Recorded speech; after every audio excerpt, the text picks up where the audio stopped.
دەماوە تەفدە خۆش بێ بینەرار شوپینەرên پۆدکاستا bi Kurdî. Hûn dîsa bi xêr hatin û xelekeke nû ji vê podcastê. Mêvanê min îro ê vê xelekê bi rastî taybetmendiyeke mêvanê me heye ji ber ew bixwe Dr. İbrahîm Mellezada Komelnas e û Dr. Ejîl Zankoya Soran. Tu gelekî bi xêr hatî pêşî Dr. İbrahîm. قالك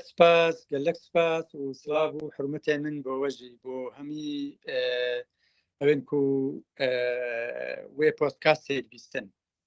سپاس ji boî tevlîbûnata Dr. İbrahîm.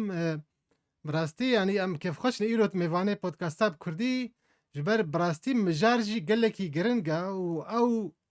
tu weke pisporekî komelnas, civaknas, rewşa siyasî şopînê li Herêma Kurdistanê li hemû parça mijareke gelekî giring heye ew jî mijara ewleya neteweyî Kurdî yanî. Bi rastî em hinekî matmayî dimênin weke heta roja îro dixwaz vê pirsê ji te bikim. Çima heta roja îro encûmeneke ewleyî neteweyî Kurdî nîne yanî derbarê sebaret her çar parçeyê Kurdistanê. Tu çawa vê dixwînî? ڕاستی ئەو پرسەکە پچێک ئالۆزە ئەنجومەنە نەتەوی ئەم بەری هەر شتێکی ئەم لازم بزانین کو دابەشکردنە کوردستانê ئەو سنوورên جوگرافی هاتینە دابەشکردن ناوبەرە چار دەوڵەتە ئەو نە هەر خاکە کوردستانê دابەشکرینە ئەو سنوورە مێژووە کوردستانê سایکۆلۆژیە کووردا و yani کولتور حتا کولتورا کووردا و ئەلفابێتە نووسینە کورداژی هەر چشت هاتیتە دابەشکردن ji ber ew problemên ku lê netîceya wê dabişkirinê hatîn çêkirin li derdora 100 salan de gelek ew tiştekî wisa asan niye em bêjin bi şev û rojekê encûmeneka netewî bi çêkirin. Tu zanî ew partiyên siyasiyên Kurdistanê her yek îdeolojiyeka û جغرافیا کوردستانê jî em bêjin jîyosiyasî wiha kiriye ku her hizbek piştîvaniya xwe lê yek li wan dewletên dagîrkerên Kurdistanê werbigire. Vêca ew jî problemeka yanî ew dagîrkerên Kurdistanê nahêlin bi hiç awayekî ku encûmeneka wiha bê çêkirin yanî hemû hewla xwe هەموو هەوڵاخۆ دیدەن و ئەنجومەنە کاوەها نێت چێکردن و یەکەتیا کووردا نێت چێکردن ژبەر هەندێ ئەم بێژین هەم ئایدۆلۆژی جیاوازیە ئایدۆلۆژی و جیاوازیە جیۆسیاسی پشتیوانیە ئەو حیزبێن سیاسی بە ئەو دەوڵەتێن داگیرکەرێن کوردستانê ئەم بێژین مەسەلەن ئەو حیزبێن لە باشوور پەیوەندیاوە خورتە لەگەڵ ئێرانێ ئەنژی لەگەڵ تورکیە ئەو حیزبێن مەسەلەن لێ باکوور پەیوەندیاوان لەگەڵ ئێرانێ و یعنی وها ئەو جیاوازیش ژی هەم پرۆبلێمەکە گەلەک مەزنە و ینی ناهێڵک و ئەنجومەنەکە نەتەوی بێت چێکردن بۆی ئاسانیە و طبعا لەسەرەوەی هەموو ئەوانەژی وشیاریە نەتەوی ینی وشیاریە نەتەوی ئەم بێژین وشیاریە سیاسی تان و کاز بێژم وشیاریەکە وهانیە و بەرژەوەندی ئەوانژی لەسەری هەموو بەرژەوەندیا بیت و بەرژەوەندیا نەتەوی لەسەر بەرژەوەندیا سیاسی بەرژەوەندیا نەتەوی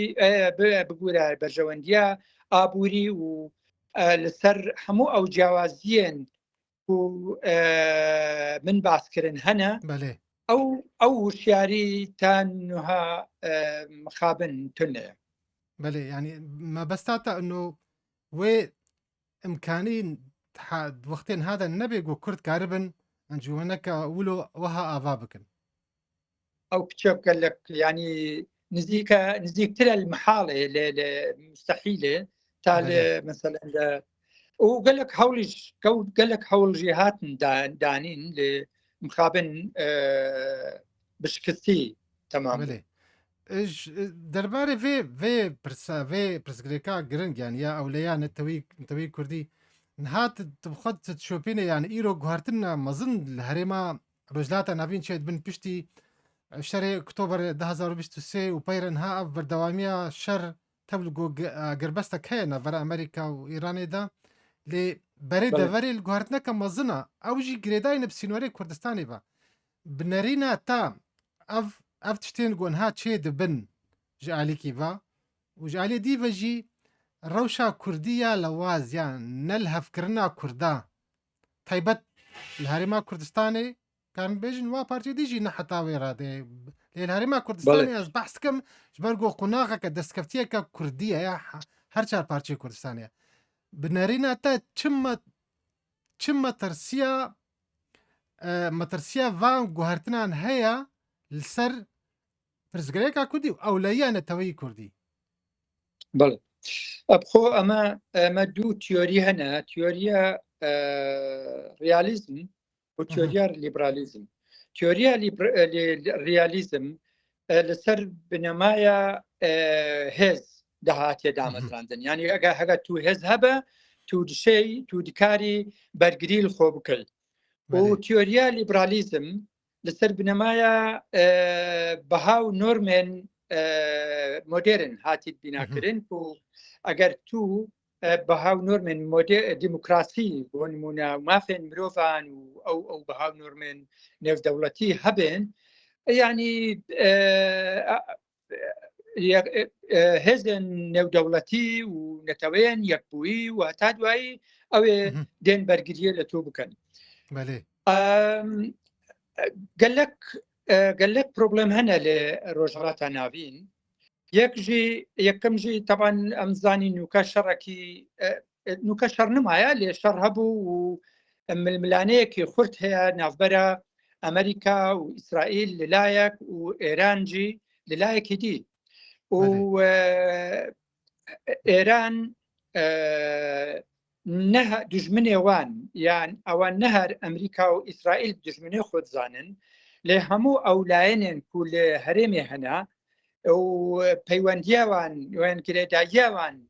جۆرەك لە جۆرەکان لەگەڵ ئەمریکا و لەگەڵ ئیسرائیلەیە ئەو وانجی بە دژمنێ خۆت زانن جا هەرێما کوردستانێ ئەولەهیە هەرێما کوردستانێ چەوا دەهێت بیناکردن چەوا دەهێت ینی ئەو ئاڵنگاریên بەردەم هەرێما کوردستانێ چنە نوکە ئەس بێژم ئەو ئاڵنگاری نەشەڕان ناوبەرە ئەمریکا و ئیسرائیلێ لەلایەک و ئێرانەیە بەڵکی زێدەتر ئاڵنگاریە نافخۆی نەهوندورینە یعنی هەتا نوکە ئەوە ساڵێک و نیو زێدەترە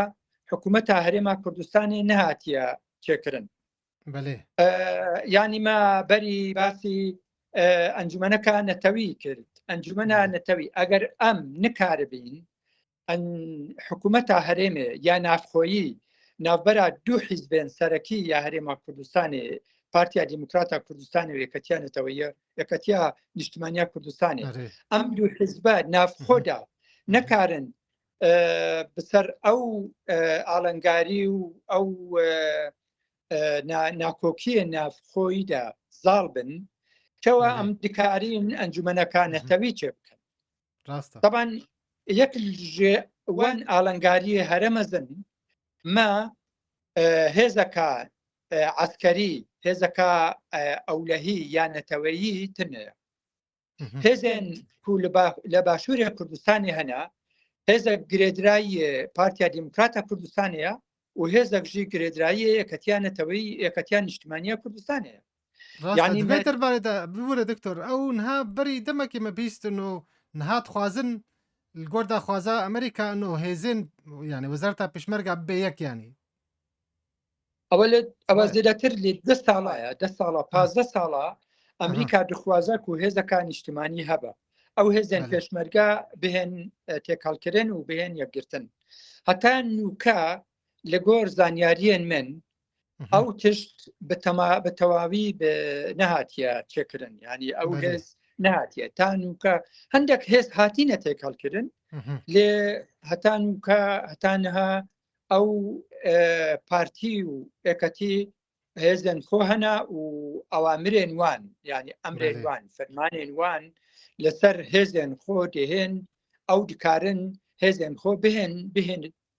جوڵاندن یعنی هەر وەختە هەر هێزەکە سیاسی بخوازە دشێت دکارە هێزێ ئاسکەریان خۆ بجوڵێنن ینی لەگەڵوان ئەو بکەن vێجا لەبەر هەندێ مە هێزەکە نەتەوی نییە هێزەکان نیشتیمانی تونێ لە هەرێما کوردستانی لە باشووری کوردستانی ئاڵنگاریە دوو ما هێزەک سربەخۆیە ئابووری تونێ یعنی جا گەلک هۆکار هەناش بۆ هەندێ طبعا گەندەڵی هەیە ئەم دەزانین گەندەڵیەکە بەرفرا هەیە ناو هەرێما کوردستانی وژبەر هەندێ هەرێما کوردستانی پشتی خۆ بێ مەسەلەن بۆ موچەیان بۆ سالاری یا فەرمانبەرێن کوردستانی ینی پشتیوانی ئەوان دەوڵەتە عراقیە ینی ئەو لە پشتیوانیوان لەسەر دەوڵەتی عراقیە ژبەر هەندێ ینی مەسەر بەخۆیەکە ئابووریژی نییە ینی تانوها هەرێما کوردستانێ نەکاری بووکو سربەخۆیەکە ئابووری بۆ خۆ چێ بکە بێجا ئەوەژی ینی پرۆبلێمە کاگەلک مەزنە طبعا و لە مەسەلە مانەوەیە سیاسی و دموگرافی ئەوژی وەکی من گوت نوکەمە دوو زۆن دوو هەرێمێت جاهانە ینی ناویەک هەرێمێدا ئەو حکوومەتێ هەرێمێک و هەیە ئەو هەرێمەکە ماکیات کریە ڕاستی ینی هەرێمەکە یەکگرتوو بوو حەقیقی و واقعی تنەیە ینی مەسەلەن حکوومەتە هەرێمێ لە هەولێرێ نەکارە یەک سەرباز لە سلێمانیە بهێتە جوڵاندن و لەوێ لورژی هەمان بەزمە بەجا کومە ئەگەر لە ڕووی سیاسی و دموگرافی ما یەکگرتینەک نەبە ما لە ڕووی نافخۆیی و ئەکریزیەکە نافخۆیژی نەبە و سربەخۆیە ئابووریژی نەبە بەجا ینی ئەوە هەردەم ئالنگاریەکە مەزنە هەرەشەیەکە مەزنە لەسەر هەرێما کوردستانێک و ئەم نکارین دەردۆرە تیۆریە ریالیزمێ هێزەکە سربەخۆ لە هەرێما کوردستانی تونەیە کو ئەم بکاربین پشتیوانیە لە دەرەوە پشتیوانی لە هێزن دەرەکی وەرنەگرین ئەم بخۆی ئەتیماد بکەینە سەرخۆ بۆ بەرگریکردن لە هەرێما کوردستانی ئەو پیچەک محاڵە ینی گەلک زەحمەتە بەجا ئەوە بخۆ هەرەشەیەکە لەسەر ئەولەهیە هەرێما کوردستانی و هەرەشەیە دەرەکی ژیانە ئێران هەیە مەسەلەن هەر دهی ینی دوونێ شەڤابووری چەند جێ لە هەرێما کوردستانی هاتن بدرۆنان هاتن قەسەفکردن و هەرێما کوردستانی نەکارێت شتێکی بکە ئێران شەڤ بۆ ڕۆژ هەر وەختە بخوازە دێت هەرێما کوردستانی قەسف دەکات و دیموگرافیەکە زۆر ینی جغرافیە هەرێمێ لە باکوورێ باش هەرێما کوردستانێ بەشێکی زۆر سوپایە تورکیە لێرە ینی نەئازادە پێجا گەلک ئاڵنگاری هەنا و ئاڵنگاری پەیوەندیە هەرێما کوردستانی لەگەڵ عێراقیژی نا پەیوەندیەکە گەلک دۆخمە و نەباشە بێجا ئەف هەموو پێکڤە کۆمەڵک هۆکار هەناک و مخابن ینی ئەوە بکات و هەرێما کوردستانی نەسەقامگیر بە سەقامگیریاوێ نەتۆکمەیە نە گرنتیە بۆ ئایندەیە هەرێما کوردستان دوێ دەربارەی دەشخۆمت خست ئەز ینی مەترسیا سەر هەرێما کوردستانی دەیت بەرێ ئەو دە ئیدارە هەبوون پشترە بۆ یەک ئیدارە شێوەیەک فەرمی لێ ئیرۆ تەدیت پشتی تەگوت نها زێدەی ساڵ و نێڤەکێ پشتی هەلبژارتنا هینژی نکارن حکوومەتێک چێ بکەن و ئیرۆ هەفبەندیە یەکیتی نیشتمان لەگەل هەندێکوا پارتیە نیتر و ئەو تەفگەرە نفشێ نو یا شەسوار ئیرۆی بخۆ تەدیت گوت بوو ئەگەر سەرۆکی حکوومەتێ نەژمە بێ هەرێما کوردستانێژی نامێنێ یعنی دنەرینە تەدا ئەڤنا ینی ئەو وەکە تێ خویاکردن و ئامادەنە وەکە هەرێمەکە جودا چێ بکن گرێدن بەغدایێڤە ینی دەدڤردە چاوات خوێنێ ئەv دژواریە ناکۆکیên کوردی ینی ئەv نەهشیاریە سیاسی نەتەوایەتی چاواتت خوێنێ ڕاستی ئەوژی بخۆ ینی پرۆبلێمە کاگەلەک مەزنە ینی ئەv ئەس گەلک جارات بێژم ئەو جوداهیە ناوبەرە حیزبên کوردی جوداهیەکە سەکتاریانە سەکتاریزم زانی چێ ینی مەذهبیە يعني نه هر خلافات سیاسی نه آلوزیه سیاسیه يعني او آلوزی بونا وكي آلوزيا مذهبي يا سكتاريانيزم لهاتيه يعني ورهندي سايكولوجينا وميجوينا وآبورينا قال لك يعني وجيو سياسي نجي يعني قال لك آلنغاري هنا لوي روخي فجا بخو ما اپوزیسیون لهرما کردستان تنها او اپوزیسیون همی جه پکنینه يعني اپوزیسیون درست کراینه يعني نه اپوزیسیون جدينا او هذا شاسوار او جيبو خو يعني هذا كا بيجين جماناويه يعني مروف نكارا بيجا شوانيا والكدر رادي و ایرو ایواره نظام وقتی هشتانه نهاتی راگهاندن احتمالا و رکوتنا نابرا اکتی و نوینو یا شاسواری بهت راگهاندن و ام نزانین چه دبا یعنی بتمامی ده چتنا و اکتیان اجتماعی آنجی وکو دو هزن سیاسی دهن گرتن او یک گرتن او باندور لرخا بارتيا ديمقراطية كردستان قبول نين او دبيجي ام وي قبول ناكاين اگر يكتي تاني ديت ام بيك بهفرا حكومة هريمة تشيبكاين ام امادين ل وكو هزك بيجن ام هزكين سيونو كرسي ما هنو يعني بيج او داخوازيا سروكي سروكاتيا هريمة یا آنجی سەرۆکاتیا وەزیران ئانجی نزانم چەند دەستکەوتێن زێدەتر ینی ئەم بێژین 50-50 50 داوا بکەن تا نها پارتیا دیموکراتی کوردستانی نەڕازیە بەجام نزانین داخوا ئایندێن وێ مەسەلێ چ لە دێت طبعاً وەکی شاسوار دەبێژە هەرێما کوردستانی نامینە بخۆ ئەو ناهێسانە بركو دستور عراقي دستور عراقي ده هريما كردستاني هريمكا دستورية هريمكا قانونية وهسانية مثلا الخورة بيجا والله ام نخوة ام بيجين احتمال هريما كردستاني جي نمينة مگر او هريما تسك هريما سوز رادسي عراقي بكن ويعني تشتكي و حكومة عراقي بميليشياين خو پەلامارە هەولێرێ بدەن ئەگەر وها بە ئەگەر تشتێکی وها بە ئەگەر نەمانینە هەرێما کوردستانێ و ئاسانیە وەکی ئەو دەبێژن ئەسڵەن ئەگەر ما حکوومەتەکە کوردستانێ یا تۆکمە هەبوایە لەسەر وێ پەیوێ لازمە شاسوار بهێت محاکەمەکردن یعنی مەسەلەکە ئەولاییە نیشتمانیە تو چەوە باسی نهشتنا هنما كردستاني دي بله شخابا ما هبو يعني جركا يسا قانون هبي يعني اي چون جبر كو مهزة كان اجتماعي تنيا ابوريا كان اجتماعي تنيا وحكومتها كان اجتماعي تنيا ويعني افهموا هزا اجتماعي جي هميها نشانا برسيار لبردمي واهية جبر هندي يعني مخابن كو هزا كاوكي هزا شاسواري دكارا ببيجا وهانا وها يعني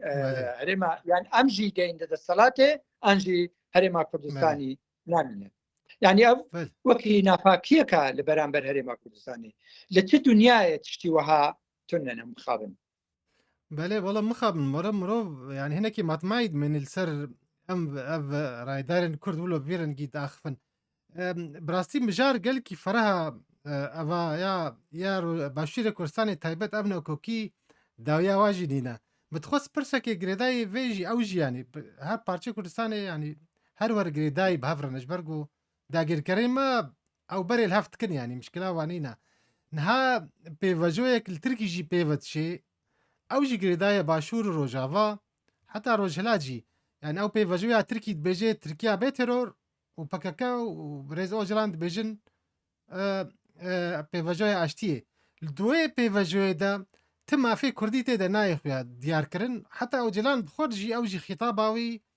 يعني غوتاراوي وكايا دولة بحشلي واردوغان بيجي ترك وكرد برانا وامي ديمقراطية وامي انتجريشن يعني تبلي هبن وكا برا يعني بين ما فين توعي كردي عيني تجربة إيرو يعني جبرجو بيوندين بيدي يعني ديف بريا خسر ببكا كيرا هنا باندورا أوجران السرواهيت خوازن أو الروجافاجي أو تجربة ياغو ركفتنا بيستو نهيتش لا بريفتشي تتشاواد بيني مترسيا في بروجيها بروجي قون هال تركي دس بيتكي مترسياوي السر برسكريكا كودي لباكوري كردستاني الروجافا مش بس وي باندوراوي لباشورجي اكثرها بي يعني باوريا مدا راسي قال لك تجربه ما هنا لدنياي سر مثلا يعني چارەسەریان ديمقراطيك ام بيجين اگر ابو راسبه مثلا ما باشوره افريقيا هي جنوب افريقيا لباشوره افريقيا هي مثلا وقتي مانديلا السجن دركات ها ولجنك بدواداتون الراستيان هات شكرن ويعني باندورا ديار بو يعني هرچنده مس بيچك روشا باشوره افريقيا اللي قال باكوريا كردستان جداهية يعني لور كمينك سبيبست هبون ناف همي ناف ولاته دا لقل زورينيها رشبست وبشتي سياسة أبارتهايد هات راكرن ودستالات هات فقراندن بو مانديلا وبو حركة اجتماعية أفريقية ورشبستان ام بيجين بله ولا جهه ديجي قال لك تجربه هنا او يكون نوكا انها لباكورا كردستان تشدبا راسي قال لك جهه يعني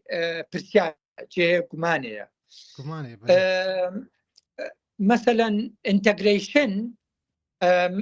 تو نوكل بريطانيا از مجي يعني 6 سال نزيكي 6 سال لهولندا ولبريطانيا جايمه انتجريشن سياستك اجتماعيه هو او كمينه او كمينين كودين نابولاتي لازم او فيري زماني وي ولاتي ببن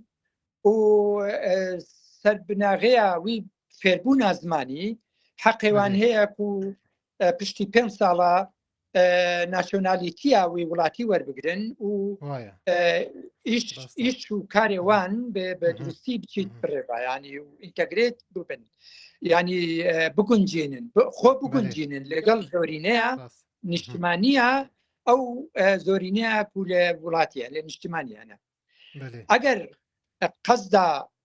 بەڕێز ئۆجەلان ئەو ئینتەگرێشن بمفهوم أوروبا ولاتين أوروبي بي أزبجم لتركيا بروبليم كاوهات النبو يعني ما نكتندين بربرسن تركيا هنا مثلا أو وزير درفا وشن وزيرين دي ناشونال تيج بيجنه اتنيكيا وان كردا أو كردن وبروبليم وان تنيا او معناه انتجريشن او انتجريت بونا ناف دولتا تركيا دا يعني قصداوي او زورينيه كرد كوماينا انتجريت نبونا او جي انتجريت ببن ناف دولتا تركي و يعني مثلا كردينيه يعني باش شويك للشوكان بيجين يعني وندا دبي يعني طبعا ونداج ما بس يعني يعني اف انتجريشن يعني ببورا اف انتجريشن في شوية ها كرد الناس نمايا خوي نتوي وما في خوي وندادك وكملت ونداتكن دناف وندادك نتوا زورينا يا داگیر کرده يعني يعني داگیر اگر ام بيجين تركيا ديمقراطيتها تركيا وكي ديمقراطيتها بريطانيا والمانيا به بله يعني وي وقتی دکارین مثلا جارنا جار بزمانی خو يعني قوتابخانەیەن تایبەت بله تایبەت هەبن بۆ خەڵک زمانی خۆشی بخوێنێ بله لێ يعني وەکی دی نکارین مثلا چ بێژنێت ئۆتۆنۆمیەکە سربەخۆ یا کووردا وی وەختی ابا نامینە نابي نها ئەوە دكتور ناو تبحسا اف قلكي اف خال قلكي جرنقم يعني نها السوري احمد الشرع سروكي دمكيجي قافا او مرسومي سيزده هذا الخست دوردا كرت كرنا في شوية وكوميونيتي وكا بنابر يعني بيجي زماني كردي زمانك اجتماعي بي يعني وكا بمدرسة تايبت هبن وكا عين بفجاء انتجريشن تشاوا لبريطانيا الألمانيا وابي يعني عيني تجربة يرد مشي تشاوا بيبهفك دي تدبيجين وأف تشتغل الباكوري كردستاني تركي شيد بي عيني تشتيرو الروجافاجي شيد بي ڕاستی ئەگەر وهابە ئەگەر مثلەن ئەو لە ژێر کاریگەریە وێ ئایدۆلۆژی بێژیت ئینتەگریشن ببە خەڵک ینی ئەو هێزە کووردا خۆ ئینتەگریت بکە و کۆمیونیتیا کوردیژی ئینتەگریت ببە ناف کۆمیونیتیا زۆرینێ ئەو ینی ئەگەر ئەوە داواکاری بی لەسەر ڕۆژاوا کوردستانی حتمما هەمان معنا هەمان پرۆسە دەهێتە چێکردن ئەس دخوازم ئەس هیوی دەکەم و ئەو تێگەیشتنامە غەڵەت بە وهانە بە یانی شتێکی دی بە هەرچەندە ئەس شتێکی دی نابینم شتێک هەیە ئەم لازم ببێژین ینی تەفگەرە کووردا لە باکوورا کوردستانی تەفگەرە چەکداری هاتبوو بنبەست يعني لازم بوو دەرچەیەک هەبە بۆ ینی گۆڕانکاریەک بێت چێکردن بۆ وەیەکو کورد لەوێ بنبەستێ دەربچن لێ معناوێ وان نییە ئەو معنای نییە و ئەم بین خۆ ئینتەگریت بکەین بتەماویمی ینی کۆمیونیتا کوردی کۆمەلگاها کوردی ئینتەگرێت ببێ لەگەڵ کۆمەلگاها تورکی ئەم ڕاستیەن مێژووی نابێ لەبیر بکەین کورد نەتەوەیەکی سربەخۆیە کووردا جوغرافیا خۆیان هەیە جوغرافیا سربەخۆیە هەیە کووردا زمانێ سربەخۆیە هەیە کووردا مێژووەکە سربەخۆیە هەیە کووردا زمانێکی سربەخۆیە هەیە یعنی هەموو عنسر هەموو چت بێژن خەسڵەتێن نەتەوی دناو کووردادا هەنە ئەگەر تورک ڕاز بکەن لازمە ینی فیدرالیەتێک بۆ کوردستانە باکوور بێچێکردن و فیدرالیەتێکیش بۆ کوردستانە ڕۆژاوا بێچێکردن لەوێ کەمتر لە فیدرالیەتێک کەمتر ینی ئەف دبیتە جۆرەك ینی ئایرۆنیک مەسەلەکە ئایرۆنیکە مەسەلەکە ینی نابە بۆ کوردان چێ نابە ڕاستی و کوردجی قبول ناکەن ینی حتا ئەگەر نوکە هەندێک کورد وێ قبول بکەن ئەس زانم لە دووردا کورتێن کورد و هزروانێن کورد وێ مەسەلەیە قبول ناکەن و ڕەوشەکە دی دەهێتە چێکردن باشا دكتور براستي مجار قالك برفرها يعني اف مجار يعني امكارن جبر وقت بامكارن خلقنا ديدا بهفرة في مجاري قالك مجاري هو قليه ويجي بهفرة قنقشب كنت وقا كسكي كوم الناس براستي ناريناتا قالك جرنجا يعني جوا ترم اف ترمي وكنها يعني كارانينا قوتنا كردا السوري يعني التركي دناسن وەکە جڤاک نەولۆی ئەف هەمووژی مەترسیاوی هەیە سەر هەبوونە پرسگرێکە بەرئاوێتنە پرسگرێکا کوردی ینی ئەس گەلێکی کێفخۆشم دکتۆر بڕاستی ئیرۆت میوانەی پۆدکاستا کوردی بووی ئەس گەلێکی سپاسیاتە دکەم و هێویت کەم ئەم جارە دیژی بهاوەتە بێ میوانێمە ئەس داوای بردنێت کەم و ئەگەر کرمانجا من نەخورد بە ینی هەندێک جار مرۆڤ نەکارە بڕەوانی ینی هزرن خۆ وەکی مەسەلەن بزاراڤایە